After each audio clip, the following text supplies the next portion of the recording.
we're going to talk about psychiatry and neurobiology, as the title of the edition already said. So what we're interested in is what is the link between those? Because psychiatry already exists for ages, maybe, and neurobiology is like an emerging field. So what can we actually do once we have a better understanding of the mechanisms in the brain? Can it really help us to treat psychiatric patients? Does a psychiatrist use such knowledge in his daily practice? So these are questions we want to address today, and we want to discuss it in several topics. And the first step is going from the human brain, from the mouse brain to the human brain. That's the first translational step. Then we move from the human brain to the person in his context, and then we move from the person to the society as a whole. We're going to discuss this with our 4 panel members. So on the left you'll see Mr. Swinkels, who is a psychiatrist at AMC. Next to him we got a neurobiologist working here at the sales lab. It's Paul Lucassen. Then we have Chris Kruse, who's also affiliated with the UVA and has a background in the pharmaceutical industry. And then at the end we have a guest from Rotterdam, Stephen Kushner, and he is a neurobiological psychiatrist, or well, involved in neurobiological research. So, okay, it's time for the introduction. Because we're talking about translation today, we're very curious if all the researchers here have the same goal with their research. So please introduce yourself, and the question is, what's your motivation? What's your core motivation in your research or profession? Mr. Swinkels? Yes, I'm a psychiatrist, so I have to treat patients who are ill and they suffer from a lot of problems. And I need scientific research to look for better treatments, because the treatments we have are working but not good enough, like cancer. We still cannot cure cancer, we cannot cure depressions or manic depressive disorders. What kind of research do we do? At the moment our group is mostly involved in neurobiology research, especially the brain stimulation. It is for very severe patients very successful, and a total new approach, because we don't want to put the whole body and brain in a kind of drug that is everywhere, and we just specialized where have we go to with the little electrodes, what will happen there, and it is very interesting what happens there. If you're okay, you see, for example, obsessive compulsive disorders disappear, you see depression disappear, but if you are wrong, patients get very aroused sexual, or get all kinds of strange side effects. But you can see how important the brain is in behaving. So this is what I use the knowledge for is to explain patients their disease. It helps them to understand what's happening with them. Not because their mother has been a bad mother only, which is also a developmental cause, of course, but all the other reasons that help people to understand why they have their disease. Thank you. Our next guest, Paul Lucassen. Yes, introduce yourself and. I'm a professor at the Bottomup Institute here in-house, and my group works on brain plasticity. And we study changes in plasticity of the brain during stress, learning, and also during diseases like depression and dementia.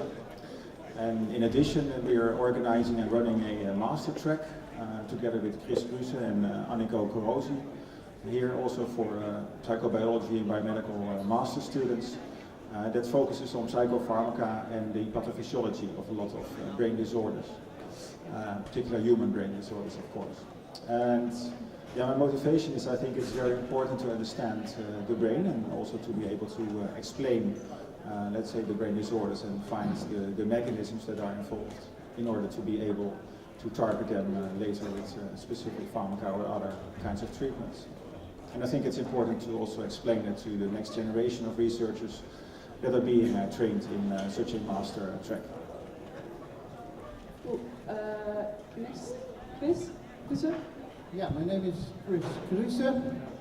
I worked in pharmaceutical industry for over 30 years, mainly in the area of psychopharmaca.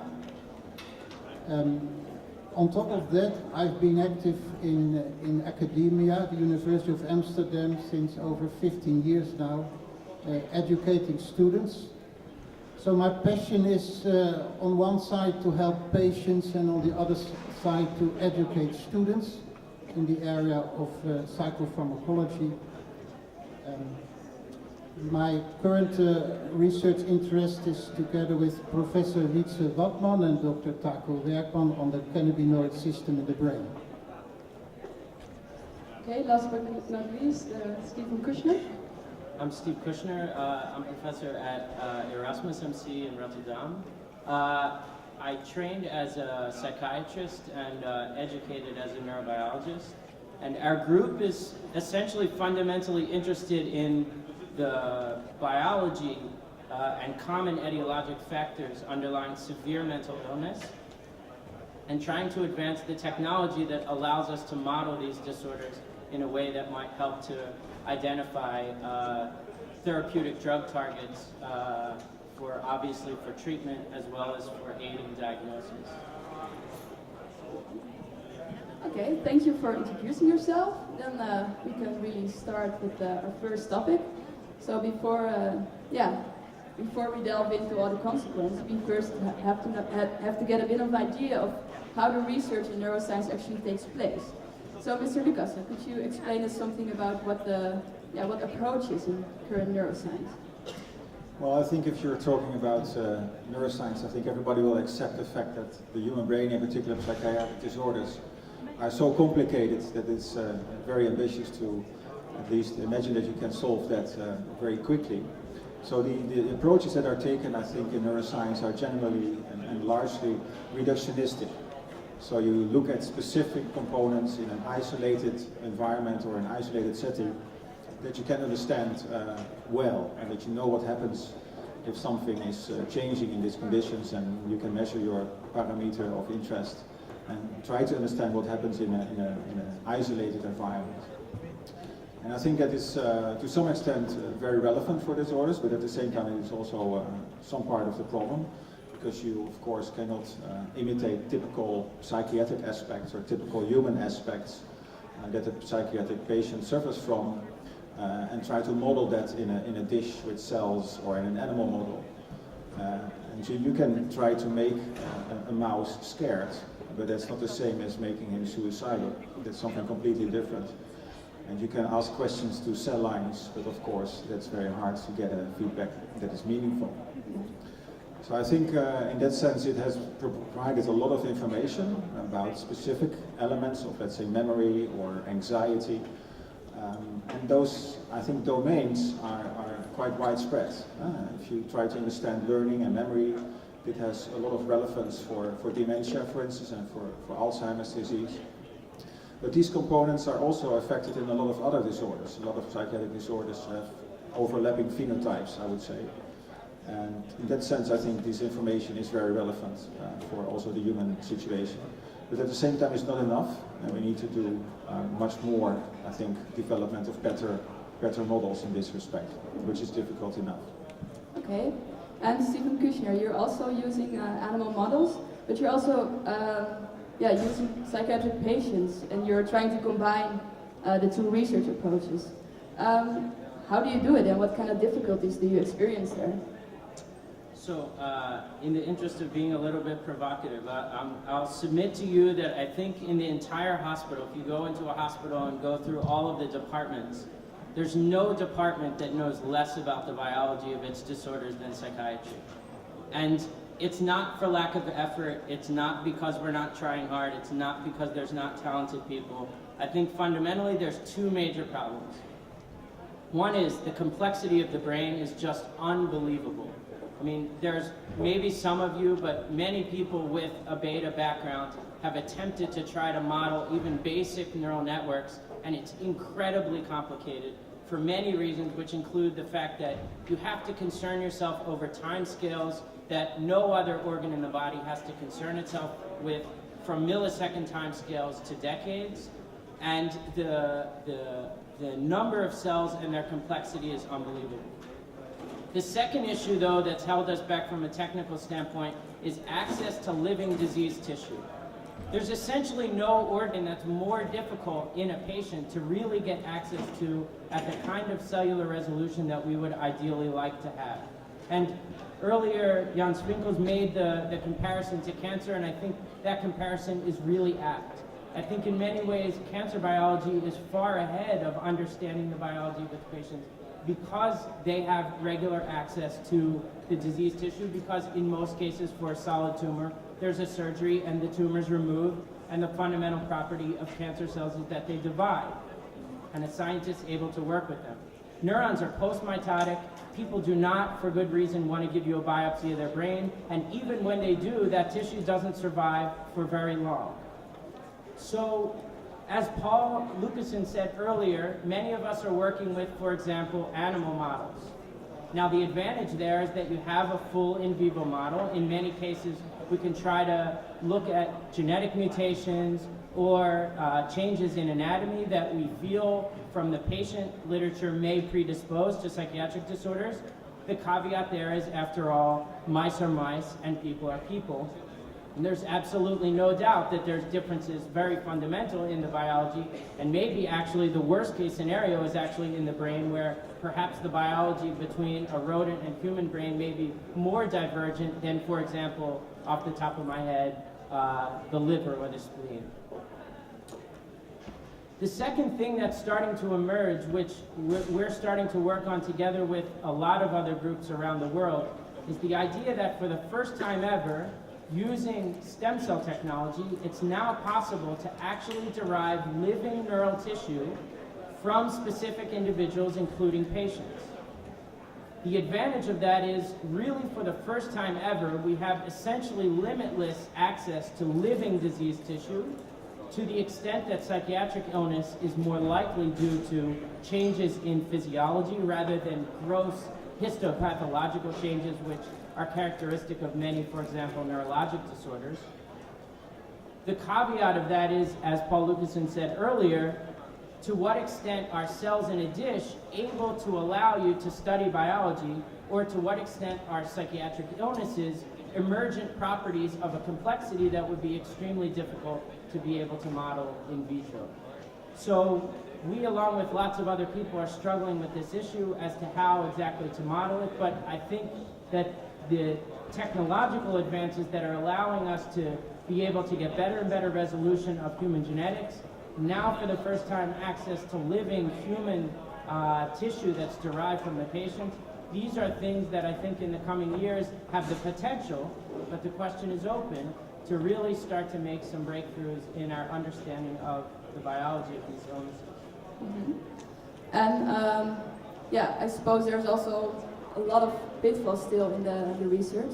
Well, Lucas, so can you tell us a bit about that? What are the... I think the induced pluripotent stem cells, to which you are referring, I think are a very attractive model to even further reductionistic, if you will, study certain aspects of the genetics or of the basic physiology of cells.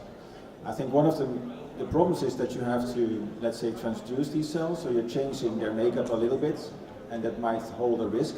You do change their properties such that they become, to some extent, also a little bit tumor-like cells, which is nice to keep them alive, but you're also introducing another aspect in it.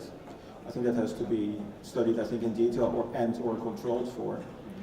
And one of the concerns, I think, is that if you look at a lot of the, let's say, depressive kind of disorders, is that it's not the genes alone, it's often the environment, and it's not how, let's say, the genes affect the disease per se, but how the environment interacts with specific risk genes and let certain risk genes, let's say, develop and emerge their properties, whereas others are not developing in such a setting. Mm-hmm. And I think you can model a network and you can image that to some extent, you can study all the parameters that change in there, but the role of the environment, the early raising of a child, neglect, stressors during their lives. These are all elements that are, I think, still difficult to model.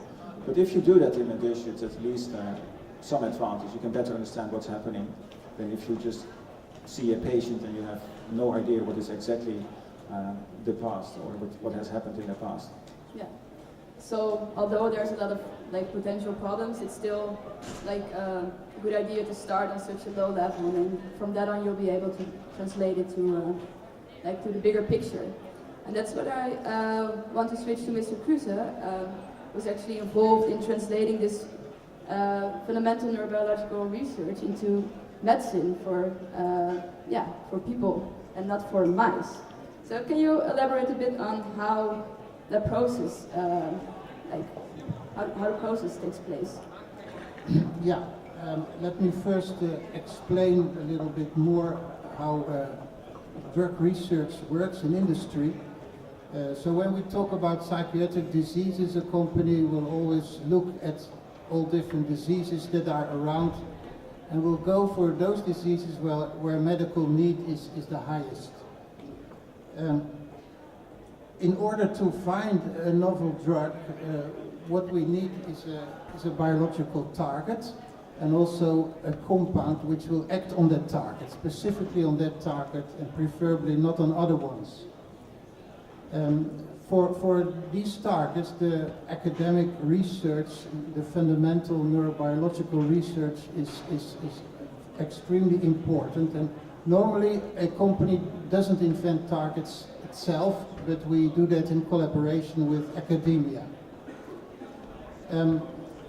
Finding a compound acting on the target is one thing. The question, is this a drug, is another thing. And before you can go into the clinic, you need to generate data on cells, on networks, but in the end data in animal models. There's no psychiatrist around in the world that is willing to test a drug in humans, in patients, unless there are animal data. And as Paul and as Steve already highlighted, the animal models have their limitations. It's not possible to transform a human disease into an animal model. So we have to help ourselves with models that have some relation with the disease. And there are actually three types of animal models. One type of model is models that have face validity. So you mimic some of the symptoms of the disease in an animal. You make the animal anxious. In case of Parkinson's disease, you can initiate the symptoms of Parkinson's disease like tremor in animals. So these are models with face validity. Then we have animal models with predictive validity. And these are the animal models where current drugs that work in patients are doing something. So actually you relate yourself on the action of the current drugs and you try to mimic that or even to improve that. And the third type of model is the models that bear some construct validity. In those models you try to impose the cause of a disease into an animal brain. So these are the three models that we have, and not for all diseases all these models are available, but that's all we have, and we have to generate data in the animal models. Then if it works, we can go into the clinic. That's in short how it works in pharmaceutical industry. Okay, great. That was helpful for understanding it a bit.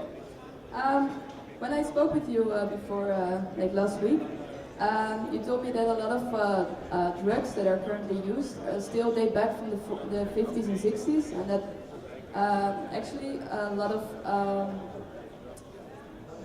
that the new neurobiological advances have not really did that much to the field. So I want to pose a statement, which is that research in neurobiology over the last decades has not been of much use for the development of new treatments for mental disorders. So maybe Paul Lucas, could you kick off? I think I clearly disagree. I think if there would not have been research done in the past, these leads for pharmaceutical drugs would not have been found in the first place. And I think there's still a lot of problems with it. I mean, it's very difficult to translate a mouse that is swimming in a bath with water and tries to find a platform that's hidden below the surface.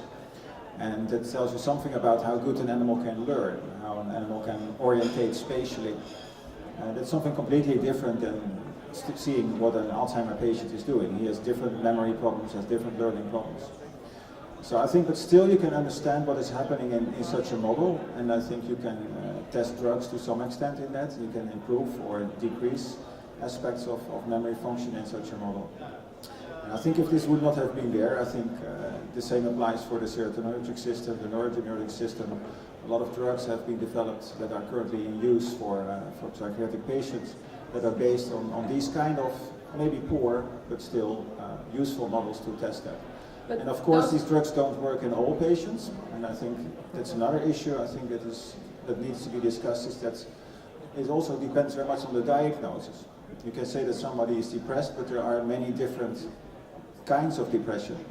And I think a lot of it depends also on the diagnosis, and I'm looking to my neighbors on the right and the left here, that there would be, I think also the field would benefit for better stratification. So identify subtypes of depression for which a specific model might work very well, rather than taking a simple model and say, okay, this might work for all patients, because that is obviously not the case. Okay. Anyone else want to? Yeah, I would like to comment. Actually, I support the statement you made, and I will try to explain that. Current drugs that are used in the main psychiatric diseases like schizophrenia, depression, anxiety, these drugs have been found by chance in the clinic.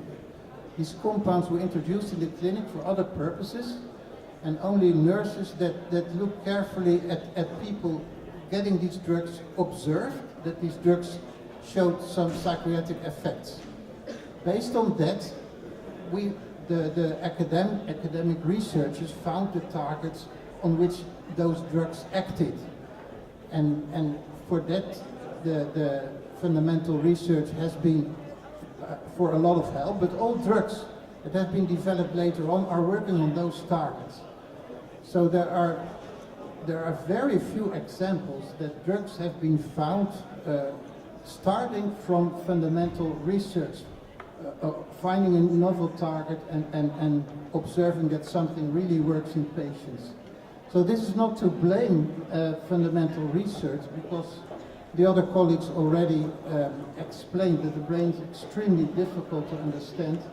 But the reality is that in terms of pharmacotherapy, we have made very, very little progress during the last 40 years. Yes. Well, I'd like to move on from the brain to the person. Mr. Swinkels, Mr. Kushner says that the medicine, that the neurobiology only has helped to find why the medicine works and not help to find new medicine or new treatments.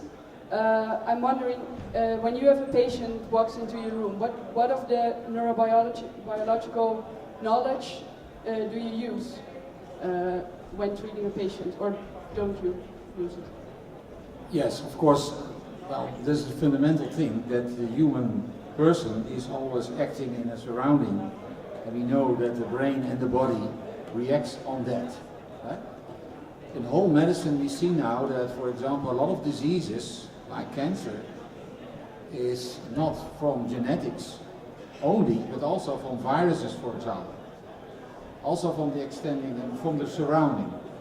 So for psychiatrists, it's very important to have to look at the neurobiology, although we know that the mechanism describes only partly explain why patients are cured on the drugs, but the effects are huge. Don't forget that 50 years ago we have to treat patients in cages because they were psychotic. A lot of patients couldn't be treated and were treated in a horrible way. So we have a lot of progress at the moment. But at the moment there is also still a difficulty, because the cell itself and how it acts on the surrounding is a very, very difficult thing, so we all said. So on certain parts we have to do very basic research, what is a nerve cell and how does it react? What is a network, how does it react? And more important, for a psychiatric disease, the brain is dysfunctioning, but there is nothing wrong with the cells itself. The mechanism is there, but it works, but it is a dysfunction. It's not like cancer. You can see you have a lot of cells and proliferation of the cells. Something goes very wrong and the patients get a lot of lumps and things and it's changing. But you don't see in psychiatry in the brain much, but you can, where is it? Where you can see it? You cannot see it. Well, it is there. It is absolutely there. It is a dysfunction, and I can explain that a little bit more if you, for example, are very anxious and you think that the police is behind you and you feel anxious and so on and so on. The moment you are sure that you are followed, something terribly changes in your brain because you are very afraid. You get an understanding, you believe, you know that it's true, then you are psychotic. But in the whole point before it, I think for psychiatry at the moment, what is Jim van Os doing in Maastricht is very important to prevent patients to come to that, the idea that they are followed, for example. And that helps. You can prevent depression, you can prevent, that is proven already now, psychosis. But if it's happening, then the brain is totally different than before. But till that, it's still a normal brain. So the surrounding is important, the brain is important, and we can make new models how to study that. And we do that, for example, with faces, with scripts, with games, to challenge the brain and see what's happening in kind of all parts of the brain and the function of the brain, to make people more secure, for example, and less anxious. And we start to understand it a little bit, and it helps me to explain why psychotherapy helps, why pills help, because I have to motivate patients to take them. Because in the newspaper you read that psychiatry is all bullshit. So actually you're saying the same as Mr. Kushner, that it doesn't really help to make new treatments, but it helps to understand the treatments that are already yes, there? the basic research, how the brain is developing, and for example, not just from what Freud taught from when you are born, but also when the two cells, the sperm and the eye cell, come together. That is where it already started. Everything can go wrong. Although the child in the woman is very protected by the placenta and by everything, but inside there. But we know now, if they are drinking alcohol, for example, you see a lot of more attention deficit disorders, for example, or other disorders. So we understand now that development of the brain needs a very secure and safe surrounding. Not too safe, because also you have to have some challenges. And still there are people are genetically, I'd say that vulnerable, and other people become vulnerable, because we also have epigenetics at the moment. It's a very, very complex. Yeah. Before moving on to the next statement, I would like to repeat that you can ask questions from the public, also in Dutch if you want. So please go to Sanne and then wait for your turn. That's a question. You have a question. Hi, good afternoon. My name is Tom. I would like to ask, because like Mr. Kushner just said, there are no psychiatrists that would administer a drug if there is no data on animal models. And I was wondering, are there any experimental drugs existing right now that you would administer to patients? Because there is already data on animal models, but it's not approved yet. Is there experimental medicine for psychiatrists? At the moment, almost nothing. No. Nothing. Mr. No Kushner, new drugs. you know a lot about There are a number of drugs in clinical development, and our experience is that more than 50% of the drugs that work nicely in animal models do not work in humans. And the reason for that is, of course, that the difference between humans and animals is the biggest in the brain, at least for most humans. And That's one reason. Another reason which I want to highlight, it's extremely difficult to do clinical studies in psychiatric patients. And one reason is the reason that Paul already alluded to, that a psychiatric disease may have different causes. And in a clinical study, you will have patients which show symptoms, but the causes can be different. And your mechanism, your new brilliant ID may work on only one of these causes and not on the other ones. That's one reason. The other reason is the so-called placebo effect. Certainly in psychiatric diseases, the placebo effects are huge. When you do a study in depressed patients, the placebo effect will be 40%. In order to prove that your compound is active over this 40% is also a difficulty. And these two reasons bring the research in big trouble and is the reason that so many new drugs have come to the market. Mr. Swinkels? Yes, I will strongly agree with that. And furthermore, the DSM system, the classification system of psychiatric diseases, helps the clinician to understand a little bit of the patient, but it's totally not suitable for research. So if you look, for example, for depression, if you make the criteria for depression, there's a very heterogeneous diseases.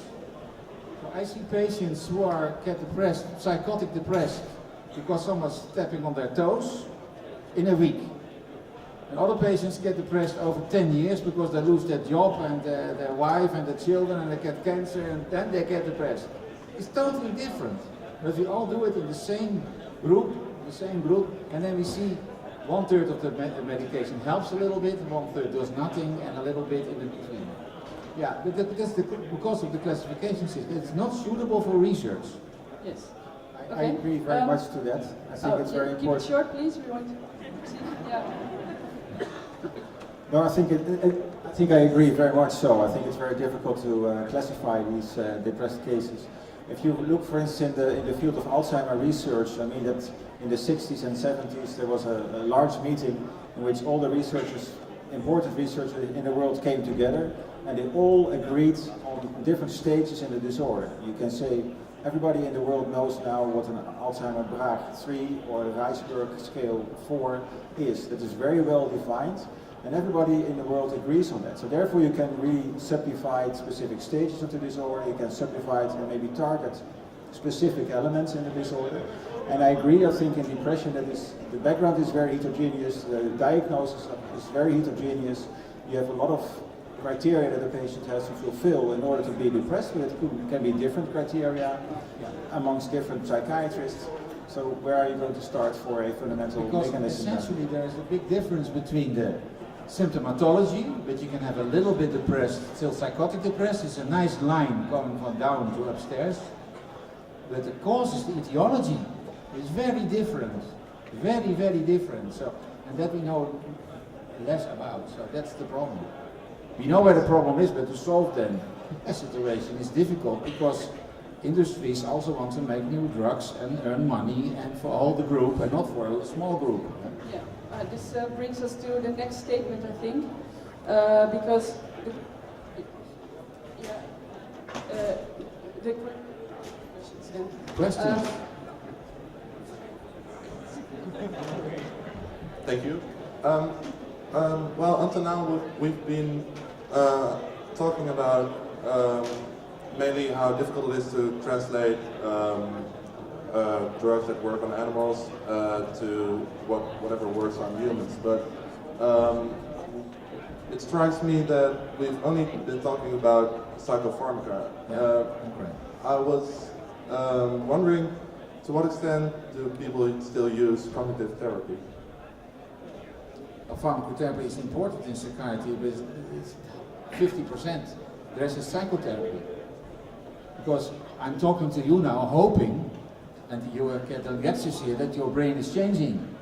If that wouldn't happen, we can stop here and then go home. Because, of course, there's a learning process. That's what Jim van Ossen also in Maastricht is doing, because it's a learning process.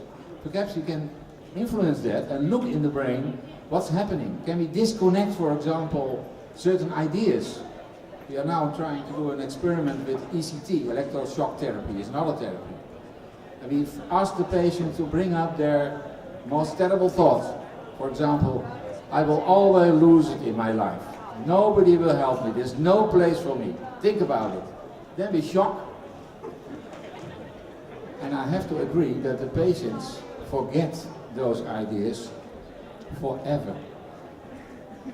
That is that's difficult because you lose something of your personality. On the other hand, you are not depressed anymore. You see how difficult those things are? This your short-time memory will come back, but long-time memory will disappear. So what we are doing, so it is very difficult.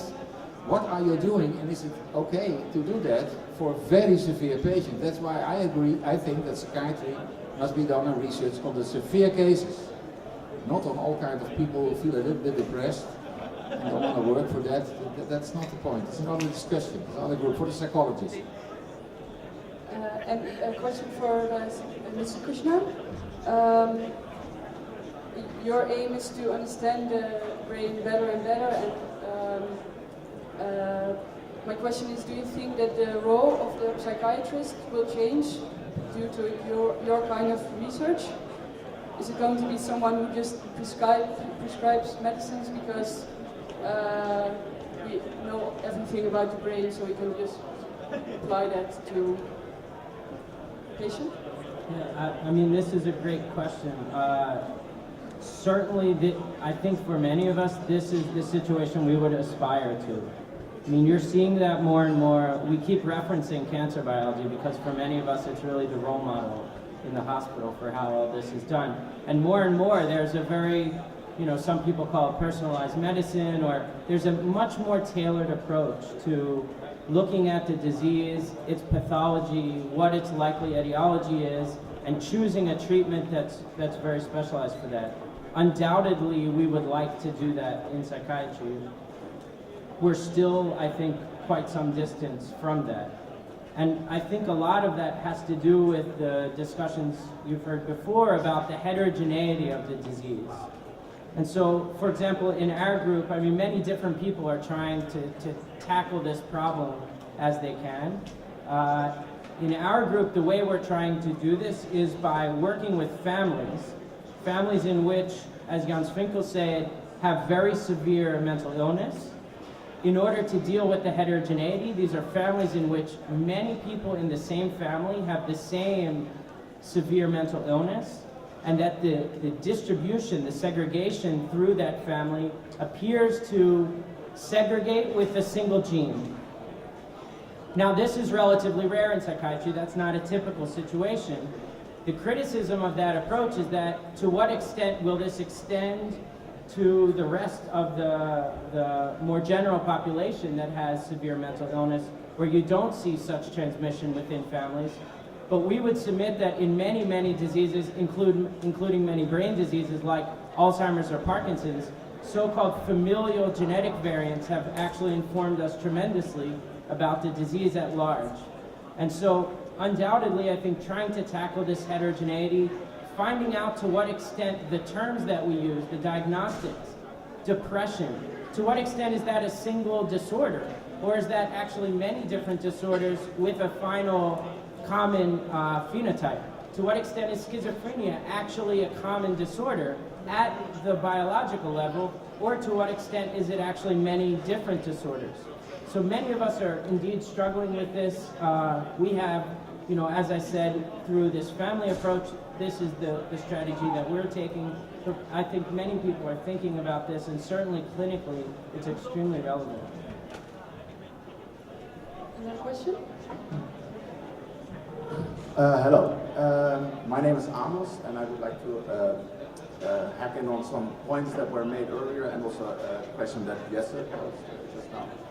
Because in this discussion, and most of the research we've talked about is very bottom-up oriented. That is, you look at certain things that happen at a cellular level, molecular level, network level, and then you look at, or you hope to find some things about the way it affects a person. But as Kushner mentioned, there has been a lot of research done, and still there's no clear idea on a lot of illnesses such as depression, for instance. So my question is, might it be possible that in some diseases such as depression, the right way to look would not be bottom up, but rather the way top down certain processes cause a person to fall into depression, and that maybe getting slices of patients' brain is not the right way to proceed, but rather look at the way top down things influence the complexity of the mechanism of the brain. I mean, undoubtedly that is a very good idea, and you know, the people who are up here, I think, are slightly biased in that we come from a background of thinking about cells and molecules, many of us, but there is a huge part of the field that's extremely productive that just happens not to be represented here. Many very impressive cohorts within the Netherlands in which essentially there's an attempt to do large epidemiologic studies to follow people longitudinally to see, look, they entered the study well, and then at some point they make a transition, and the question is, can we, through the longitudinal data collection, make associations between environmental factors or changes that's happening in their health or in their environment that might be identifiable as risk factors? No question about it. That it's a hugely important. Would you be prepared to say, okay, we've been trying to find the gene of depression for 20 years now, we've been trying to find what happens in the brain of depressed patients, and we found nothing. Would you be prepared at some point to say, okay, well, maybe we should just stop investing all this money into trying to find which genes or which molecules or whatever for certain diseases such as, for instance, depression or schizophrenia? Could you imagine that there would be some point at which that would...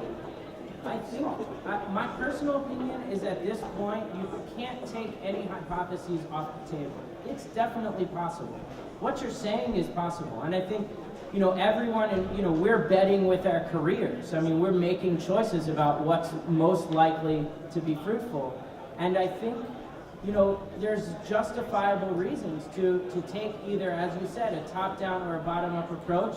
The question is open. If you look back historically in these kinds of situations, typically nobody's completely right and nobody's completely wrong. And they're probably, and depression may be a great example, there's probably a spectrum. Some people, for almost purely, let's call it environmental reasons, become depressed. In other words, every single one of us in this room, we're born with the liability that under the right conditions we can get depressed. I believe that actually very strongly. To the other complete extreme, which is that some people may carry a genetic mutation which is so highly penetrant that there's nothing almost that they could do to avoid at some point getting a depression. And then the majority of people live somewhere in the middle of that spectrum. I think in the end of the day, that's the most likely scenario. The question is, which of these approaches are more likely to bear fruit sooner, and to what extent will they be relevant for patients? Yeah. Well, thank you. So now we'd like to move on from like the treatments to more the implication of the rise in neurobiological knowledge about mental disorders. What is the influence that it has on us as society or on us as a person? So, does it really change, like this increase in neurobiological knowledge, like for instance, someone with depression having something wrong in their serotonin system, will it really change the way we perceive such patients? Yes, of course, but that's also a very great danger, that people think that there is really something wrong in the brain, and sometimes that is true, or sometimes that is not true. And what we learn as psychiatrists from looking at all the research all the time is, for example, that we see that the families are very important. If you have a disease in the family, then we are more looking for a more strictly biological approach than if it is not in the family. That is implicit knowledge that is not exclusively translated into the common practice, But if you look at all the literature, and you follow it, that it changes the way you look at the patient. I don't look at the patient in a DSM-4 or 5 way only. I also look at him, how is his family situation, what is his social situation, how is his life, how vulnerable is he, for example, for things go wrong in his life.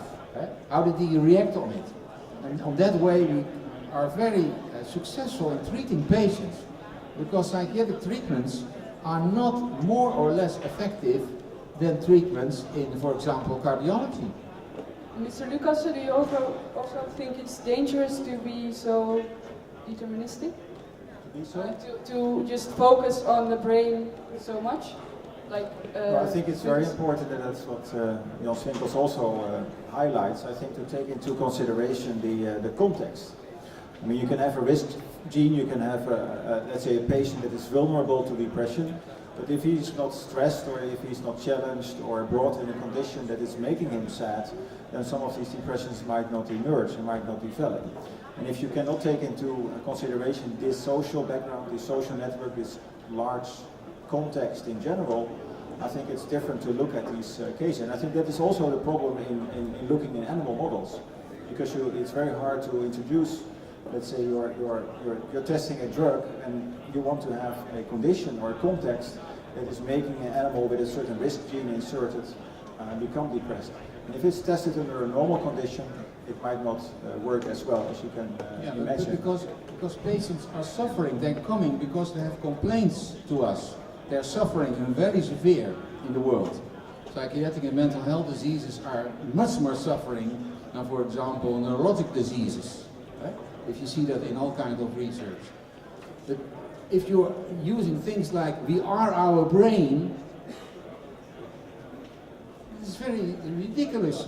We are, of course we are our brain, but what is our brain? But our neurons. Are we our neurons? No, neurons are molecules. Are we our molecules? No, molecules are atoms. Are we our bosons, Higgs fields, whatever? And then we said two people is a bunch of molecules talking to each other. So we don't have to forget that there are humans who are suffering from diseases. And of course you have to do research, but also look at the person and try to help them, to comfort them, to be there. And medicine is still, for a great part, comfort people, help them. We cannot cure so much, right? Even in cancer research, all the cancer research make life of people 3 years longer together. So don't overestimate medicine. Mr. Kushner, what do you think? Don't overestimate I think medicine? I would like to make a distinction between psychiatric illness like depression and, for instance, schizophrenia. The context, the influence of the context and in depression is much higher than in schizophrenia. Absolutely. When you look around the world, in every culture, in every country, 1% of the people will develop schizophrenia. So irrespective of the context. So in those cases, you really need to go to the brain and find out what's wrong and try to cure that. In those cases, environmental approach or contextual approach will not bring you much further, I fear. Well, I agree a little bit with you, but Jim Van Os thinks otherwise. On schizophrenia, he has another approach with it, to try to prevent it, because most of the time it comes with young people who get in love. They get sometimes, and if you understand what's happening in the body and in the brain, when somebody is in love at an age at 18, your age, 20, it's immensely and huge. It's not so strange that things go wrong on that moment. It's a very important thing. And you cannot stop them from being in love, of course. You can't stop them from being in adolescence to come there. You cannot stop the hormones, for example. But perhaps you can make it a little bit slower, so that people can handle that big things in their lives. This is very interesting that schizophrenia always starts, most of the time, not always, that's about difficult, on that period of life. And talking about being in love, Are you in love? Mr. Kushner, Do you think that all the neurobiological knowledge we have will change the way we will perceive ourselves? Like, when I'm in love, I think, oh, that's just something in my brain. I know exactly what it is. I can look it up on the internet. It's not anything special anymore. Yeah, well, of course, this is a very good, let's say, philosophical question. I have to say, for me, it would be a very sad day, actually. The day that I could say that the reason that I love my wife is because this chemical reaction happened, and say that with such certainty. That's just purely emotional, but that would be actually sad for me. I think that to the extent that, you know, we experience our own lives and the human condition, there's something very private and very special about that. And the idea that we could ultimately reduce it just to chemical reactions, which, by the way, on the same hand, I say, I think that is what's happening. It's just uncomfortable to look at it that way. So, but when you're sad about it, then you also know what it is in your brain, right? You're sad about not being in love anymore. Yeah, exactly. The extent to which our very private emotions, we would, you know, understand them to such an extent that, you know, let's say we could predict them or influence them, but even before that, just the idea that one day someone could actually show, okay, this chemical reaction happened and that's why you feel the way you do, I think would be an uncomfortable moment for me, even though, again, that's what I think is actually happening. It's just uncomfortable to look at. Sometimes on some things you don't have control over it. When you are a child, you don't have control over your emotions. You have to be educated to learn to be controlled over your emotions. And for example, when we're talking about feeling in love, for example, or getting sexually aroused, for example, most of us learn to what it is and to withdraw, to not always express what you feel. You're not a slave of your brain. It takes about 25 till 40 years before that happens a little bit.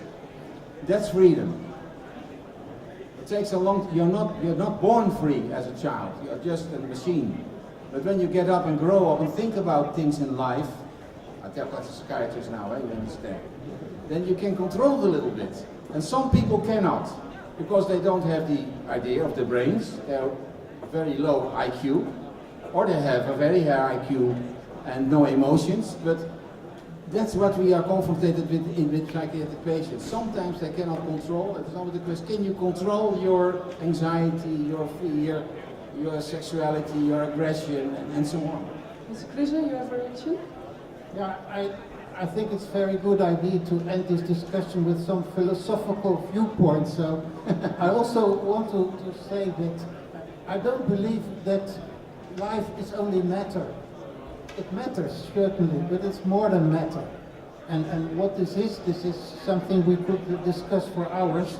So that's one thing. On the other hand, I would like to say that I find it a miracle that we have drugs at all, that it is possible to influence one target and then to change such a complex biological system where everything is talking with everything, to change it in a rather fundamental way. I think this is a miracle and maybe a gift from heaven, however you could call it.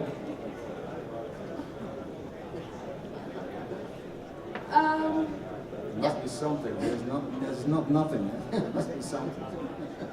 Okay, we're going to pose one final statement, which is that in the end, it is possible to distinguish a normal brain from an abnormal brain in neurobiological terms, and this is what we should aim for and move towards, in order to move towards a healthier population. So what do you think about this? Is it possible to distinguish a normal from an abnormal brain in neurobiological terms? Mr. Lucassen? Yeah. Yeah. Of course, but it's always that is a gradual. Where is normal, what's abnormal? I never seen a normal person in my life. Even not myself. If I look in the mirror, I think, what a strange guy is that? Who is that? Do I know him? My partner knows me better than I know myself. That helps. Well, I think you can identify specific features of the brain that might be different under specific conditions, in specific disease conditions of patients that you could try to target. So yes, I think there are certainly differences between diseased and healthy brains, but it's not always as straightforward as that, and it depends on a lot of different parameters. So the raising, or how a person was raised, I mean the context in which it is tested, all these components should be taken into account. And I think also if you want to develop a useful model from that. A point actually I'd like to make is we've been talking a lot about the goal of doing biological research for the purpose of identifying ways to treat a patient. But actually, I think that there's a really important clinical function of understanding, for example, what the biological substrate is underlying an illness that even precedes having an explicit treatment. And that has to do with stigma. Yeah? If you go back 100 years ago, people were really, really uncomfortable to share with even their own family members, let alone the public, that they, for example, had cancer. It was a very mysterious illness. It always ended in horrible tragedy. No one knew why it was caused. Is it contagious or not? Is it because of someone sinned or what was going on? I would submit that the moment that we start to be able to take someone who has a severe mental illness, do a scan, do a blood test, anything that you could show them objectively, and their families, this is why they're ill. It's not because they made bad choices. It's not because they have lack of will to just feel better.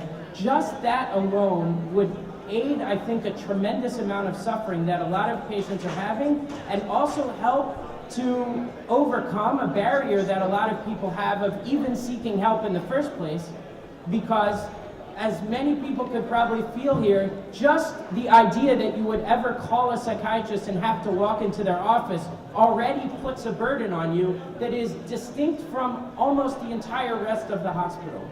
And so I think it's important not to forget the fact that understanding these illnesses in and of themselves could have a big impact on stigma, which just that alone would, I think, impact patient care tremendously. Okay, well, Yes. thanks. With that, we'd like to conclude this session. I think we've seen that understanding the brain is really complex, and that the more understanding there is, will not directly lead to like better care, but it gradually does. So I'd like to thank you all for coming, and I'd like to thank the audience for attending. And if you spare a moment, you can help us by filling in the form on the back of the flyer. And next month we'll be back with an edition on food. And a big applause for Jan Swinkels, Paul Lucassen, Chris Kruse and Stephen Kushner.